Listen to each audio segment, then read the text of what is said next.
So పోయినసారి మనం చేసిన ఇంటర్వ్యూకి మంచి స్పందన వచ్చింది సార్. సో ఇప్పుడు సడన్‌గా ట్రంప్ మళ్ళొక పిడిగేశాడు. $1,00,000 సరే కొన్ని ఫస్ట్‌లో చాలా భయపడ్డారు మన వాళ్ళు. ఎంత టెన్షన్ పడ్డారంటే అనారోగ్యంతో ఉన్న అమ్మనాన్నలను వదిలేసి, కుటుంబాలను వదిలేసి, పనులు మధ్యలో వదిలేసి ఒక్కొక్క టికెట్ 8, 9 లక్షలు పెట్టుకొని కొనుక్కొనే వెనక్కెళ్ళిన పరిస్థితి. చాలా దారుణమైన పరిస్థితి. ఏం జరుగుతుంది సార్ అసలు అమెరికాలో? మన వాళ్ళ మీద ఏమైనా కక్ష కట్టాడా ట్రంప్? ఇప్పుడు ఫస్ట్ ఆ $1,00,000 ఇష్యూ ఏదైతే తను ప్రొక్లమేషన్ తీసుకున్నారో చాలా ఎంప్లాయర్స్ యూనియన్స్ కేసులు వేశారు కోర్టులలో. అది నడుస్తుంది, ఇంకా దానికి ఏం డిసిషన్ రాలేదు. మనం ఒకవేళ చూసుకుంటే గతంలో కూడా ట్రంప్ గారు అంతకుముందు ప్రెసిడెంట్ అయినప్పుడు చాలా ప్రొక్లమేషన్స్, చాలా ఎగ్జిక్యూటివ్ ఆర్డర్స్తో వచ్చారు. సో చాలా కేసులు వారి అడ్మినిస్ట్రేషన్ మీద వేశారు. అంటే ఎంప్లాయర్సే కానీ లేకపోతే సోషల్ ఆర్గనైజేషన్స్ ఏదన్నా ఇమిగ్రెంట్ సంఘాలు చేసినప్పుడు చాలా వాటికి కొట్టేశారు వారి ఎగ్జిక్యూటివ్ ఆర్డర్స్ని, అంటే చెల్లనేరదని.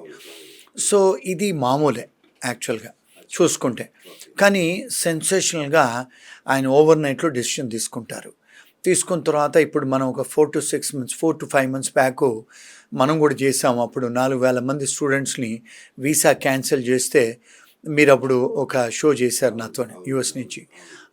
మళ్ళీ ఏం చేశారు, చాలామంది స్టూడెంట్స్ కేసులు వేసి బోర్డ్ అనే ఆర్గనైజేషన్స్ కేసులు వేస్తే మళ్ళీ ఓవర్ నైట్లు వేసేసి మళ్ళీ అందరికి వీసాలు ఇచ్చేయండి అని 4,000 మందికి వీసాలు ఇచ్చారు.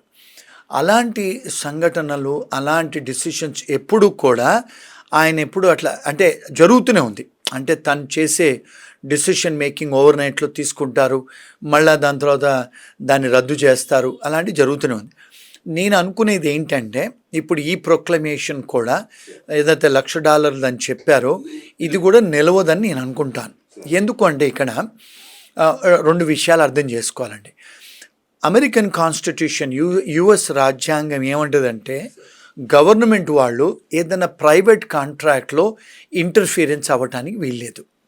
అంటే ఏమిటి, ఇప్పుడు చాలా టెక్నాలజీ కంపెనీసు కాంట్రాక్ట్స్ ఎంటర్ అవుతాయి. అంటే ఇప్పుడు ఫర్ ఎగ్జాంపుల్ చిన్న కంపెనీస్ ఏదైతే ఐటీ కంపెనీస్, మన దేశీ కంపెనీస్ ఉన్నాయో వాళ్ళు ఒక యాప్ డెవలప్మెంట్ చేయడానికి వాళ్ళు ఏం చేస్తారు, కాంట్రాక్ట్స్ ఎంటర్ అవుతారు.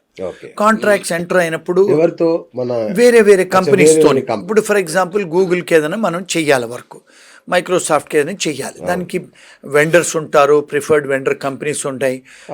చిన్న కంపెనీస్ నుంచి వాళ్ళు స్కిల్స్ తీసుకుంటారు, వాళ్ళు యాప్స్ డెవలప్మెంట్ చేయమనో లేకపోతే ఉద్యోగం అంటే ఎంప్లాయీస్ని తీసుకోవడం అని చేస్తారు వాళ్ళు కాంట్రాక్ట్స్. సో ఒకవేళ గవర్నమెంటు అలాంటి కాంట్రాక్ట్ ఇంటర్ఫియరెన్స్ అవుతే, ఇప్పుడు వీళ్ళందరూ కూడా ఉద్యోగాలు చేస్తున్నారు కాంట్రాక్ట్ పొజిషన్స్లలో, కొన్ని యాప్స్ కూడా డెవలప్మెంట్ చేస్తున్నారు పెద్ద కంపెనీస్కి. సడన్గా గవర్నమెంట్ వచ్చి ఇలాంటి డెసిషన్స్ తీసుకుంటే దాన్ని ఇంటర్ఫియరెన్స్ ఇన్ కాంట్రాక్ట్స్ అంటారు. ఆ ఇంటర్ఫియర్ ఇన్ కాంట్రాక్ట్స్ ఒకవేళ అయితే అవి చెల్లనేరవు యుఎస్ రాజ్యాంగం ప్రకారం. అంటే ఈ అనాలిసిస్ మీకు ఇంతవరకు ఎవరు చెప్పలేదు. రెండోదండి, ఎప్పుడైతే ఒక గవర్నమెంటు అంటే ఒక ఫెడరల్ గవర్నమెంటు ఎప్పుడైనా ఏదైనా నిర్ణయం తీసుకుంటే అది బర్డెన్ అవ్వద్దు, అంటే అన్డ్యూ బర్డెన్ అవ్వద్దు అంటారు. అన్డ్యూ బర్డెన్ అంటే ఏంటి, ఫైనాన్షియల్ బర్డెన్ అవ్వకూడదు ఇండస్ట్రీ మీద. ఎప్పుడైతే అక్కడ ప్రెసిడెంట్సే కానీ అక్కడ స్టేట్ గవర్నర్సే కానీ ఏదైనా నిర్ణయం తీసుకుంటే, ఏదైనా డిసిషన్స్ తీసుకుంటే అది అన్డ్యూ ఫైనాన్షియల్ బర్డెన్ అవ్వకూడదు. ఎవరి మీద, వ్యాపారాల మీద పడితే అది బ్యాడ్ అన్నట్టు. It is against the law. It's called ultra virus constitution. అంటే ఇది విత్ ఇన్ ద కాన్స్టిట్యూషన్ ఫ్రేమ్వర్క్లో లేదు.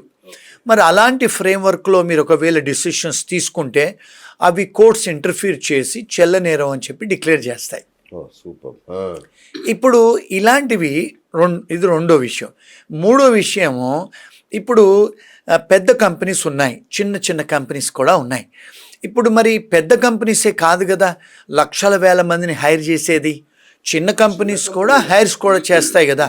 ఇప్పుడు మాలాంటి వాళ్ళు కూడా కొన్ని కంపెనీస్ నడిపిస్తారు అక్కడ.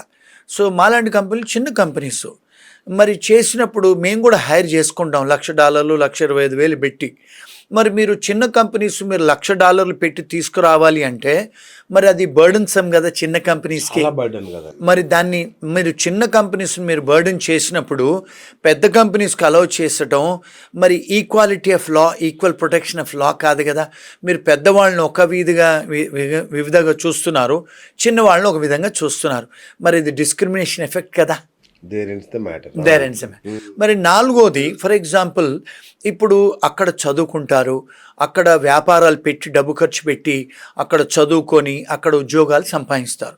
మరి ఉద్యోగాలు సంపాదించినప్పుడు ఫస్ట్ టైం వచ్చినప్పుడు మీరు వాళ్ళ మీద $1,00,000 జీతం ఇవ్వండి, $1,00,000 మీరు ఒక ఫైన్ కాదు, ఇది ఒక ఫీ పేమెంట్ చేయండి అని ఒకవేళ పెట్టినప్పుడు ఇది అన్డ్యూ బర్డన్ కదా. అంటే ఎంప్లాయీస్ మీద, ఎంప్లాయర్స్ మీద మరి ఇది ఎకానమీగా ఎఫెక్ట్ అవుతుంది కదా. చాలామంది ఇమిగ్రెంట్స్ మీద బర్డెన్ అవుతుంది. ఇలాంటి ఏదైనా డిసిషన్స్ తీసుకుంటే సివిల్ రైట్స్ ప్రకారమే కానీ కాన్స్టిట్యూషన్ ప్రకారమే కానీ ఇవి చెల్లనేరవు. అవి చెల్లనేరినప్పుడు కోర్ట్స్కు వెళ్ళినప్పుడు, సుప్రీంకోర్టుకు వెళ్ళినా, హయ్యర్ కోర్ట్స్, ఫెడరల్ కోర్ట్స్కు వెళ్తే అవి చెల్లనేరవని వాళ్ళు డిక్లేర్ చేస్తారు కోర్ట్స్. సో ఇలాంటి డెఫినెట్గా జరిగాయి సార్. జరిగాయి పాస్ట్లో. ఈయన ఇచ్చిన ఎగ్జిక్యూటివ్ ఆర్డర్స్ ని క్యాన్సిల్ చేసే సందర్భాలు ఉన్నాయి, చాలా సార్లు అయినాయండి. మొన్న 4-5 నెలల కింద కూడా వీసాలు రద్దు చేయమని చేసినప్పుడు కూడా చాలా కోర్ట్స్ స్టే ఇచ్చారు. అవి రద్దు అంటే వారు ఇచ్చిన ఎగ్జిక్యూటివ్ ఆర్డర్ అప్పుడు వచ్చారు కదా, అన్ని వీసాలు, స్టూడెంట్ వీసాలు ఎవరైతే తాగి పట్టుబడతారో, క్రైమ్స్ ఉన్నాయో, వాళ్ళ సెవిస్ టర్మినేట్ అయిన వాళ్ళని ఈ వీసాలు క్యాన్సిల్ చేయమని గత 4-5 నెలల కింద మనం ఇండియన్ స్టూడెంట్స్ చాలా అంటే హ్యూ అండ్ క్రై ట్యాంట్రమ్, ఇంకా చాలామంది వచ్చేసారు కూడా వీసాలు రద్దు అవుతాయి. చాలామంది స్టూడెంట్స్ కూడా చాలా అంటే స్ట్రెస్ అయ్యారు. చాలామంది లాయర్స్ దగ్గరికి వెళ్ళారు, ఫెడరల్ కోర్టులోకి వెళ్ళి సూట్లు ఫైల్ చేశారు, లా సూట్స్ అమెరికన్ గవర్నమెంట్ మీద. కొన్ని జడ్జిలు స్టే ఆర్డర్ ఇచ్చారు, చెల్లనేరం అని కూడా డిక్లేర్ చేశారు. ఇలాంటివి తరచుగా జరుగుతుంటాయి అమెరికాలో, ఎందుకంటే రూల్ ఆఫ్ లా అనేది ఉంది, ఎందుకంటే అవి చెల్లనేరవు కూడా. అంటే ఇది నా analysis. Sir as on today sir నాకు ఇంకొకటి క్లారిటీ ఇవ్వండి.